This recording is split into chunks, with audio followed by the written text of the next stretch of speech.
अब दूसरा वीडियो बनाने वाला हूँ प्रोज से। प्रोज में जैसे इंडियन सिविलाइजेशन कल्चर पे आप लोग पढ़े हुए थे। इंडियन सिविलाइजेशन इसका भी मैं शॉर्ट्स में सारा बता रहा हूँ जी, क्योंकि आपकी कल एग्जाम्स है 5 फरवरी 2024 की। जो 12th बच्चों के एग्जाम्स हैं उनके लिए मोस्ट इंपॉर्टेंट्स हैं, वो बच्चे जरूर देखें। इनसे क्वेश्चंस, ये सारे क्वेश्चंस आएंगे और जो मैं बताने जा रहा हूँ उन्हीं से क्वेश्चंस आएंगे। तो कल इंडियन सिविलाइजेशन कल्चर में महात्मा गांधी साहब ने अपने भारत की इंडिया की कल्चर और संस्कृति के बारे में, हाँ, इंडियन कल्चर और इंडियन सिविलाइजेशन इंडियन कल्चर के बारे में बात की है। इसमें वो बोले हैं कि हम लोग को वही काम करना चाहिए जो हम लोग हाथ पाँव से कर सकते हैं। हम लोग को क्या नाम है, mind is a restless bird, the more it gets the more it wants. इसका शाब्दिक अर्थ दिमाग एक बेचैन पक्षी के जैसा होता है, जितना यह पाता है उतनी इनकी आवश्यकता बढ़ जाती है। इसलिए कह रहे हैं कि अपनी आवश्यकताओं पे कंट्रोल करना, अपनी इच्छाओं पे कंट्रोल करना, हाँ, अपनी इच्छाओं पे पाबंदी लगाना ही हमारी सभ्यता है। अपनी गुण आचरण, अपनी व्यवहारों पे ध्यान देना, अपनी मॉरलिटी पे ध्यान देना, हाँ, अपनी मॉरलिटी पे ध्यान देना ही हमारी इंडियन सिविलाइजेशन है। हमारे इंडियन सिविलाइजेशन वेस्टर्न सिविलाइजेशन मेटरलिटी पे फोकस करता है, अर्थात मेटरलिटी को बढ़ावा देता है। मेटरलिटी का मतलब होता है भौतिकवादी। भौतिकवादी का अर्थ होता है ऐशो आराम की ज़िंदगी जीना। ऐशो आराम की ज़िंदगी पे ध्यान देने का काम ये वेस्टर्न वालों का है। वेस्टर्न माने पश्चिमी देशों, पश्चिम देश, जैसो जो सब विदेशी सब हो गया, अर्थात इंग्लैंड, ऑस्ट्रेलिया, ये सब जो सब है, हम लोग आ जाते हैं। इंडिया, नेपाल, पाकिस्तान, ये सब ईस्टर्न में आ जाते हैं। और हमारी इंडियन सिविलाइजेशन जो है, ये भगवान में विश्वास करता है, भगवान में विश्वास करता है, जबकि वेस्टर्न सिविलाइजेशन भगवान में विश्वास नहीं करता है। हमारे गांधी जी कह रहे हैं कि क्या नाम है, हम लोग उसी प्रकार की घर का व्यवस्था किए हैं जो हमारे पास हजारों वर्ष पहले था। हम लोग उसी प्रकार की हल का व्यवस्था किए जो हमारे पास हजारों वर्ष पहले था। तो कहते हैं, उसके बाद कह रहे हैं कि हम हमारी स्थानीय शिक्षा भी वैसी है जो पहले थी। कह रहे कि हमारे पूर्वज लोग जो थे वो गांव में ही खुश थे, गांव में ही खुश रहना चाहते थे, क्योंकि वो लोग गांव में रहते थे, गांव की ज़िंदगी एंजॉय करते थे। क्योंकि शहर में रॉबर्स होते हैं, प्रॉस्टिट्यूशंस होते हैं, रॉबर माने लुटेरा, थीव्स होते हैं।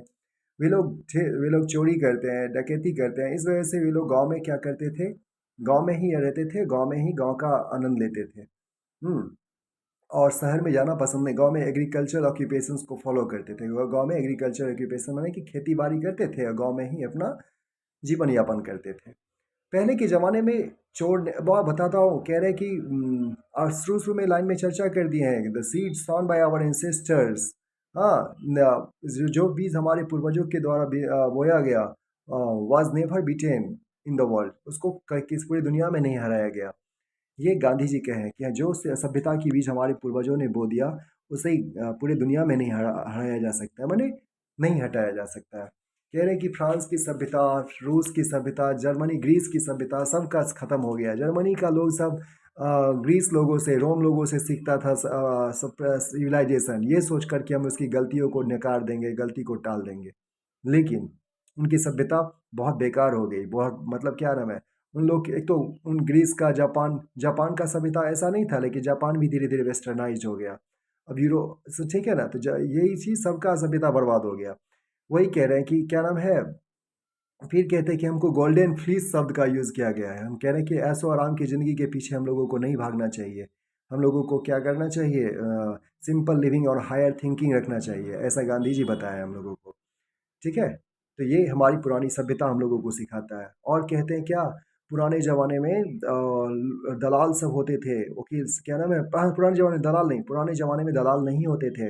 लोगों को उकसाने के लिए कि वकील के पास जाओ, डॉक्टरों के पास जाओ। इसलिए लोग इन सभी पेशाओं को पहले अच्छा नहीं समझा जाता था। पहले लोग ट्रू होम रूल को एंजॉय करते थे। घर गाँव, जब लड़ाई होती थी, झंझट होती थी, तो गाँव में ही छोटी छोटी रूल्स बनाया रहता था।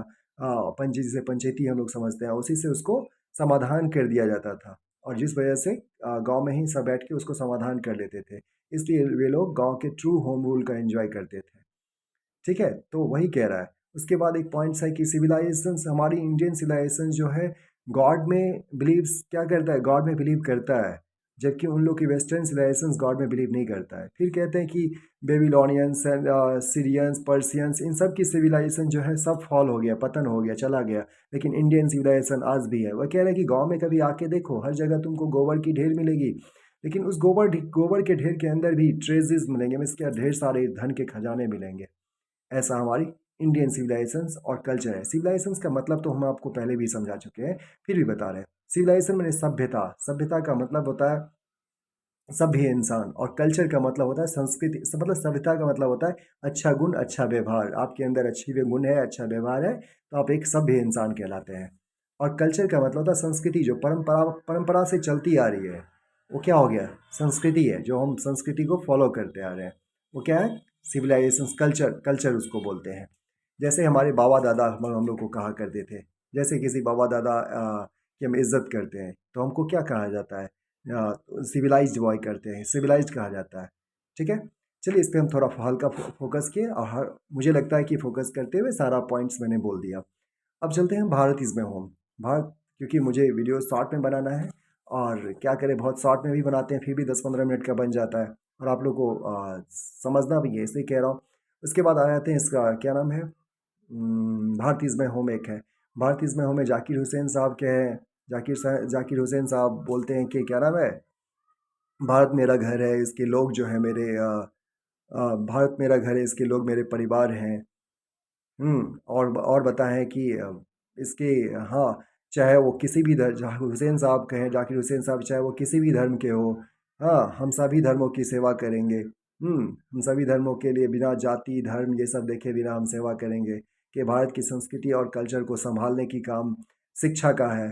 सुधारने की ज़रूरत है, और यह काम कौन कर सकता है, तो एजुकेशन कर सकता है। Education is a man instruments to reconstruct.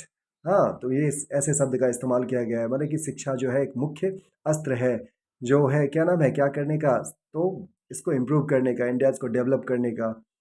ऐसे पॉइंट्स के बारे में हमारे जाकिर हुसैन साहब हम लोगों को बताए हैं। और बोले हैं कि क्या नाम है, एक और पॉइंट्स बोले हैं कि वर्क के दो, कोई किसी भी काम के दो दृष्टिकोण होते हैं। हाँ, देयर टू, कैसा था, yes, the work has two aspects. हाँ, किसी भी वर्क के कितने एस्पेक्ट्स होते हैं, दो दृष्टिकोण होते हैं। एक वर्क फॉर सोसाइटी, एक फॉर वर्क फॉर अदर। एक काम, एक खुद के लिए काम, एक खुद के लिए काम करना, एक work for society, and for, एक खुद के लिए काम करना और एक फॉर समाज के लिए काम करना। हाँ, work for one self and work for the society, ऐसे पॉइंट बताए हुए हैं। तो एक खुद के लिए काम करते हैं तो इससे मोरल डेवलपमेंट होती है। हाँ, और वही बात बोले कि किसी भी काम के दो दो दृष्टिकोण होते हैं, एक हम खुद के लिए काम करते हैं और एक हम समाज के लिए काम करते हैं। इस चैप्टर में ये बताया गया है। फिर एक है भारत इसमें होम हो गया। उसके बाद है इसमें डॉक्टर राधा कृष्णन, सर्वपल्ली राधाकृष्णन की भी चर्चा की गई है। हाँ, सर्वपल्ली राधाकृष्णन के बारे में क्या गया, उन्होंने प्रेसिडेंसी पद के लिए मेंटल इक्विपमेंट लाए थे, जो जितनी ज्ञान बुद्धि की आवश्यकता हुई थी वो प्रोवाइड किए थे, तो इस बारे में भी फोकस किया गया है। हाँ, उसके बाद है भारत इसमें होम हो गया, पिंच ऑफ स्नफ। हाँ, पिंच ऑफ स्नफ में एक नोनू काका की कहानी, मनोहर मालगोनकर साहब जो है अपने मामा के बारे में बताया कि हमारे मामा, आ, अपने मामा के बारे में उनकी मम्मी बोली कि तुम्हारा मामा आ रहे हैं, तो बेचारा दुखी हो गया था कि मामा आएंगे तो मेरी परेशानी बढ़ जाएगी। तो ऐसा ही हुआ, मामा आए, स्टेशन पे गए, स्टेशन पर से मामा को लाने के लिए गए, जैसे हम लोग भी जाते हैं। तो मामा जी इसको बक्सा दे दिए और बोले कि बाहर, ट्रेन के बाहर वेट करो। वेट कर रहे थे, जब ये वापस हो रहे थे तो एक मारवाड़ी वुमन से टकरा जाते हैं, तो मारवाड़ी वुमन को सॉरी वोरी कहकर फिर बेचारा निकलते हैं, तो एक बक्सा में से किचन की आवाज़ निकलती, बिल्ली की आवाज़ निकलती, फिर चौंकते हैं। और ये सब करते हुए स्टेशन के बाहर जाते हैं। फिर दोनों काका आते हैं, बोलते हैं कि क्या क्या हो, कि देखो हम कैसे क्या करते, थर्ड क्लास की टिकट पे सेकंड क्लास कैरेज में हमको ट्रैवल करना पड़ा, क्योंकि हमको रिजर्वेशन के बिना सेकंड क्लास का स्लीपर बॉगी का कोई टिकट नहीं दिया। टीटी बहुत अच्छे आदमी थे, मेरे मैनेज हो गया, चलो कैसा रहा। और बिल्ली का बच्चा तो फ्री ऑफ कॉस्ट में आ गया। चलो कहो, बताओ मेरा ये जर्नी कैसा रहा, ट्रैवलिंग कैसा रहा। फिर ये सब बात सुन के उसके बाद बोले, भांजा क्या करता, बोल दिया मामा बहुत अच्छा रहा। मम्मी बोली कि छुट्टी ले लो, मामा आए हैं। हाँ, मम्मी इससे पहले बोल दिया था कि मामा, हम मामा को मना कर दो, पहले आने से पहले मना किए हुए थे ये मनोहर बाबू। तो मम्मी का तो एक पता ही है, मम्मी लोग मामा के प्रति, अपने भाई के प्रति कुछ ज़्यादा ही रहती है। कि क्या नाम है, कैसे ही मना करेंगे, नहीं मना नहीं कर सकते हैं, वो तो चल दिया होगा, ट्रेन में होगा, तुम चिंता मत करो, हाँ वो अपना मैनेज कर लेगा। हाँ, और पूछे भी थे कि मामा क्यों आ रहे हैं, तो कुछ मंत्री से मिलने के लिए, और कहे कि वो अपना मैनेज कर लेंगे सब कुछ। ये जैसे ही अभी गाड़ी में बिठाते हैं अपने मामा को, तो मामा कहते हैं कि मेरा मंत्री साहब से मिलने के लिए क्या व्यवस्था किए होते। वो अपना हद मत से रद्दे बढ़िया पहले फ्रैंक हो गए, अपना बोल दिए कि मामा मेरा कोई जो है, मैंने कोई व्यवस्था नहीं की, मैं अंडर सेक्रेटरी, सेक्रेटरी भी नहीं हूँ, सेक्रेटरी के अंदर अंडर में काम करता हूँ, मंत्री के सेक्रेटरी के अंडर में काम करता हूँ, तो मेरा कोई अस्तित्व नहीं है, मैं आपकी मीटिंग वीटिंग नहीं करवा सकता। फिर चले गए, घर पे गए, घर पे देखे तो अपना इनकी चारपाई बालकोनी में लगी हुई थी, राइटर साहब का, मनोहर साहब का, मामा साहब को इनके बेडरूम में फिक्स कर दिया गया था। मम्मी आने के बाद कुछ ज़्यादा खुश हो गई कि मेरा भाई आया है, मनोहर साहब की मम्मी या दोनों का की बहन। अब उसके बाद ये जाते हैं, रास्ते में रत्तीराम मिल जाता है, सोहनलाल रत्तीराम का बेटा का नाम रत्तीराम। तो कहता है ये क्या, कौन था? तो रत्तीराम जब आ रहे होते थे, घर पे आ रहे थे, स्टेशन से आ रहे थे, तभी मिल गए हुए थे। तो बोला ये कौन था? तो ये बोला रत्तीराम है, पार्टी बॉस सोहनलाल का, पार्टी बॉस कहलाता है, सोहनलाल का बेटा, जो दिल्ली में इसका बाप पार्टी बॉस है, रत्तीराम। तो बोला कि एम्बेसडर हजरत बरकत अली के पास ये एम्बेसडर बन के जाने वाला था, लेकिन नहीं गया। तो गए, ये सोहन बोले कि ठीक है, दूसरे दिन सोहनलाल के पास जाना था, दूसरे दिन सोहनलाल के पास गए। सोहनलाल के पास जाके उसको सब कुछ बता दिए, सबको, हाँ, सोहनलाल पे के यहाँ गपशप मार के बहुते गप उप मारे, गप उप मार के बोले कि हजरत बरकत अली को 1 मिनट में लिखेंगे चिट्ठी, तो क्या नाम है, तुम्हारे बेटा को एम्बेसडर के लिए भेज देगा, कोई दिक्कत नहीं है। बीच में फिर फाइनेंस मिनिस्टर की बात आ गई, बैलेंस मिनिस्टर, हाँ, वित्त मंत्री की बात आ गई, बैलेंस मिनिस्टर की बात आई, तो क्या कि उसको मैं ही, सोहनलाल से थोड़ा उनकी दुश्मनी हो गई इस वजह से कि क्या नाम है उनका, वो अपना बेटी का शादी इनके सोहनलाल के बेटा रत्तीराम से करना चाहता था, लेकिन जब जीत गया तो उसने अपने बेटी की शादी उससे नहीं करवाया। इसी वजह से वो नाराज़ था बेचारा, क्या नाम है, सोहनलाल। ऐसा बात सुने, उसके बाद वो चले गए बैलेंस मिनिस्टर के, और पूछे क्यों क्यों क्यों नहीं करवाया, तो क्यों उनको निनौर के राजकुमार से शादी करना था। फिर इसके लिए उन्होंने क्या किए, एक सिक्का ऑटो डीलर के पास गए, अपने भांजा को बोले कि एक बढ़िया कार का व्यवस्था करो। तो इस कार के लिए सिक्का ऑटो डीलर के पास गए, और वहाँ पे भी ये तमाशा किए कि एक धोबी को पहले से ही बोल दिए हुए थे, और कोर्ट में 1,000 रुपये का चेक लिख दिए थे कि जब हम कार ले रहे होंगे तब तुम दौड़ के आना, बोलना मालिक तुम्हारा, आपका चेक जो है छूट गया इस कोर्ट में। और वहाँ पे जब हम ऐसा दिखाएंगे तो ऑटो डीलर, जो सिक्का ऑटो डीलर है, वो गाड़ी गाड़ी हमको ट्रायल में देगा। और ट्रायल के बहाने वो गाड़ी लेके चले गए उसके पास, बैलेंस मिनिस्टर के पास। हाँ, उसके वहाँ पे जाके भी गप मारना शुरू किए गांव वाला, और बीच बीच में क्या करते थे ना, पिंच ऑफ स्नफ का मतलब क्या है कि एक चुटकी तंबाकू लेके, तंबाकू की गर्दी लेके, और अंदर गुल जिसको बोलते हैं हम लोग इधर, अंदर नहीं समझे, थोड़ के अंदर डाल देते थे, और उसके बाद गप मारना शुरू करते थे। फिर वहाँ पे जब गए तो पंडित जी का रूप लेकर, बैलेंस मिनिस्टर के यहाँ, हाँ, पुश्तैनी एस्ट्रोलॉजर, पुश्तैनी मतलब हेरिटेज एस्ट्रोलॉजर, पुश्तैनी एस्ट्रोलॉजर रूप में, और वहाँ पे उसके डायरी में लिख के आ गए। हाँ, फिर वहाँ से जब मंत्री जब देखा, बैलेंस मिनिस्टर, तो अरे भाई, तो पुश्तैनी कहाँ का, निनौर का, जहाँ के लड़का से, राजकुमार से अपनी बेटी का शादी करना चाहता था, उसका पुश्तैनी पंडित के रूप में ही देखा, उस क्या नाम है, डायरी में लिख के आ गया। फिर उसके बाद उसमें क्या नाम है, ये उसके घर पे चले गए, राइट, क्या नाम है, बैलेंस मिनिस्टर उसके घर पे गए। अब ये बेचारा राइटर साहब, मनोहर साहब घबरा रहे हैं कि लास्ट में अगर पता चलेगा मंत्री को कि मामा का घर दूर दूर तक नहीं है कहीं पे, तब क्या होगा। तब मम्मी फिर भी कहती है, तू क्या काहे टेंशन ले रहा है, मामा तुम्हारा जो है बड़ा तेज है, मैनेज कर लेगा अपना। तो ये पिंच ऑफ स्नफ से चैप्टर से है। उसके बाद एक चैप्टर है ideas that have help mankind. हाँ, ideas that have help mankind में बस यही यही बात है कि आइडियाज़ ही है जो इंसान को मदद किया है। पुराने ज़माने में खाना पीना, क्या नाम है, पुराने ज़माने में लोग कच्चा मांस वांस खाते थे। फिर एक रोज़ क्या हुआ, एक बच्चा ने उस मांस को आग में फेंक दिया। आग में जब फेंक दिया तो उसको बाहर निकाला गया, तो डिलीशियस, स्वादिष्ट मिला। हाँ, तो क्या नाम है, तभी से कुकरी का इतिहास शुरू हो जाता है। आइडियाज़ जो होते हैं, एक नॉलेज में काम आता है, एक नॉलेज, और एक पॉलिटिक्स में काम आता है। तो लोग नॉलेज एंड टेक्निक में जो आइडियाज़ काम आते हैं उसका यूज़ पहले करते हैं। फिर लैंग्वेज का शुरुआत कब हुआ ये किसी को पता नहीं है, लेकिन ये पता है सबको कि लैंग्वेज की शुरुआत धीरे धीरे हुई होगी। ये सब बातें की चर्चा इसमें किया गया है। इसमें एक और फोकस और भी किया गया है कि पहले के ज़माने में जो है, मौलौज गॉड को खुश करने के लिए बच्चों के, नवजात शिशु की ब्लड चढ़ाया जाता था। नवजात शिशु की इसको ब्लड दिया जाता था, तब वह अनाज उपजा, मौलौज गॉड खुश होती थी और अनाज देती थी। ऐसा इसमें चर्चा किया गया है। और लेकिन फिर धीरे धीरे ये प्रथा ख़त्म हुआ और बिना खून दिए भी मलौज गॉड अनाज देने लगी। इसी में एक एवेंजलिकल्स नाम का प्रजा एवेंजलिकल्स ने क्या करता था, शायद 6 साल के बच्चे को, देख लीजिएगा इस पॉइंट्स को, 6 साल के बच्चे को 14-14 घंटा अधिक अधिक समय तक काम करवाता था। करवाते करवाते इंडस्ट्री सब में मार देता था, सूता कॉटन्स की इंडस्ट्री सब में। लेकिन धीरे धीरे ये भी ख़त्म हुआ। तो ऐसी प्रकार की सोच थी, थॉट्स थी, आइडियाज़ था। इसी को बोलते हैं ideas that have help mankind में। ये सारे पॉइंट्स को कवर्ड किए हैं, ये सब पॉइंट्स बताया गया है। ठीक है, उसके बाद एक चाइल्ड इज़ बॉर्न वाला एक चैप्टर है। उस चैप्टर में भी क्या नाम है, उस चैप्टर में जब एक बच्चे की जन्म होती है तो प्रेगनेंसी के दरमियान दरमियान अधिकांश महिलाएं मायका जाती है। मायका में उनको बहुत केयर किया जाता है, उससे पूछा जाता है क्या खाना पसंद करती हो, क्या पहनना पसंद करती हो, यही सब की बात बात होती है। तो वहाँ जाके जब बच्चों का जन्म होता है तो पूरे परिवार के लिए खुशी की बात होती है। लेकिन अधिकांश हमारे समाज में लड़कों का जन्म होना अधिक खुशी माना जाता है, लड़कियों की जन्म होना थोड़ा दुखी माना जाता है हमारे समाज में। लेकिन माँ के लिए दोनों की ही खुशी बड़े जश्न से मनाया जाता है, बड़े ही एकदम खुशियों के साथ मनाया जाता है। जब बच्चों का जन्म होता है तो माँ के लिए साड़ी, बच्चों के लिए कपड़ा, ये सब लाया जाता है, जो हमारे समाज में ऐसा होता है। देर रात तक गीत बजाना, गाना बजाना होता रहता है।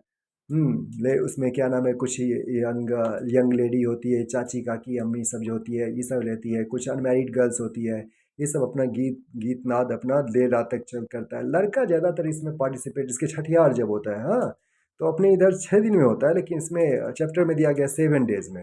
ये बांग्लादेश सब साइड का है, तो 7 डेज का जिक्र किया गया। 7 डेज में छठियार का नाम दिया गया है। उसमें देर रात तक छठियार में लेकिन लड़का सब क्या होता है, आता है हल्का देखा अपने चला गया, ज़्यादा इसमें पार्टिसिपेट नहीं होता है। ये पॉइंट्स इसमें दिया गया है। तो ये छठियार का पॉइंट जो हम लोग समझ भी करते हैं, नॉर्मल सी बात है। और लेडीज़ का, हाँ, ये इसमें और दूसरी एक पॉइंट्स इसमें और चर्चा किया गया है कि जब छठियार में सारा कुछ हो जाता है, उसके बाद हाँ, जब बच्चे थोड़ा बड़े होते हैं तो जॉइंट फैमिलीज़ में हम लोग जब रहते हैं, जॉइंट फैमिलीज़ में रहते हैं, तो क्या होता है कि बड़ी बहू, जो छोटी बहू घर में खाना बनाती है, बड़ी बहू सब बच्चे को लेके तालाब में नहाने जाती है। नहा के लेके आती है सबको, फिर सारे बच्चे सारे बटालियन खाने के लिए बैठ जाते हैं और उसमें छोटी बहू सबको परोस के खिलाती है। ये सारे पॉइंट्स इसमें दिया गया है। इसमें एक फिर बंटू हॉस्पिटल्स की चर्चा किया गया। उस हॉस्पिटल्स में सब मशीन वशीन की आवाज़ होता रहता है, पेशेंट दर्द के मारे छटपटाती रहती है। बंटू हॉस्पिटल्स की नर्सेज सब है, वो सब ज़्यादा कुछ सुनती नहीं है, सुनती उनती नहीं है, केयर नहीं करती है। इन सारी बातों के बारे में चर्चा किया गया है। उम्मीद करता हूँ कि आप सारे बच्चे ये सब पॉइंट समझे होंगे। हाँ, रूप थका का प्रयोग की कहानी, रूप थका की कहानी मतलब फेरी टेल्स। हाँ, इस ये चाची जो होती है दोपहर में बच्चे लोगों को परियों की कहानी भी सुनाती है चाची। और रात में बच्चे फिर अपने माँ के पास चला जाता है। बच्चों की और माँ के बीच में रिलेशनशिप जो होता है, एक पति पत्नी के रिलेशनशिप से ज़्यादा अधिक इम्पोर्टेंस होता है। अर्थात क्या, माँ बच्चों के बीच में जो रिलेशनशिप होता है वो हस्बैंड वाइफ के रिलेशनशिप से ज़्यादा घनिष्ठ संबंध होता है। कुछ बच्चे ऐसे होते हैं जिसकी ज़्यादा संबंध अपनी दादी माँ से होती है, दादा से होता है, अंकल से होते हैं। अंकल को ज़्यादा ही बच्चों के साथ रहने की परमिशन रहता है, या हाँ, दूसरे लोगों की अपेक्षा। ये सब बातों के बारे में चाइल्ड इज बॉर्न में चर्चा किया गया है। ठीक है, उसके बाद I have a dream. I have a dream में मार्टिन लूथर किंग्स जो है ना, हाँ, आई हैव अ ड्रीम में मार्टिन लूथर किंग्स ने अमेरिका की कंडीशंस पे चर्चा की। वहाँ पे नेग्रोज लोगों को न्याय नहीं मिल रहा था, न्याय नहीं मिल रहा था, अर्थात कि समानता का अधिकार नहीं मिल रहा था। काला काला जैसे गोरा काला का भेदभाव था। तो वो लोग कहता वही लोग आंदोलन करने के लिए आया था कि जब तक हमको न्याय समानता का अधिकार नहीं मिलेगा तब तक हम वापस नहीं जाएंगे। तो ये मार्टिन लूथर किंग कहे थे कि तुम लोग जहाँ से मिसिसिपी से अल्बामा से जहाँ जहाँ से आए हो, वहाँ वहाँ सभी वापस चले जाओ। तुम लोगों को अधिकार तुम्हारा मिलेगा, तुम लोगों को टेंशन लेने की आवश्यकता नहीं है। तो ऐसे ही वही ब्लैक का वो मार्टिन लूथर किंग कहे थे कि मुझे एक सपना है कि काले लोगों के बच्चे जो हैं वो गोरे लोगों के बच्चों के साथ हाथ में हाथ देकर टहलेंगे, घूमेंगे। ऐसे पॉइंट्स इसमें चर्चा किया गया है ड्रीम में। फिर एक मैरिज प्रपोजल वाला भी चैप्टर है जिसमें नतालिया चोबोको राइचर्स है, नतालिया है और एक है लोमो है, गेस है, लीप और गेस कुत्ता का नाम है, लीप और गेस। तो चोबोको जो है अपनी बेटी का, चोबोको जो है अपनी चोबोको के पड़ोसी का नाम था लोमो।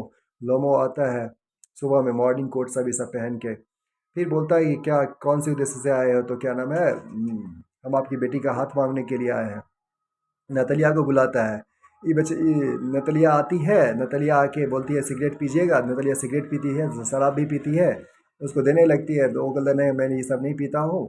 बातें बात में ऐसा हो जाता है कि ज़मीन के बारे में बात छिड़ जाता है। अब बाप उतना देर में बाप निकल जाता है बाहर और दोनों बात करने लगती है। ये ज़मीन के बारे में बात छिड़ जाता है कि ऑक्स मीडो फील्ड है, ऑक्स मीडो फील्ड बने, वो कहती, ये कहती है हमारे पूर्वज का है, वो कहता है कि हमारे पूर्वज का है।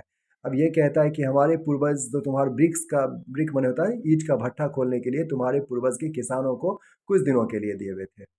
हाँ हमारे पास कागज है, हम तुमको कोर्ट में दिखा देंगे। दोनों झगड़ा करके इसको नतलिया इसको लोमो को भगा देती है।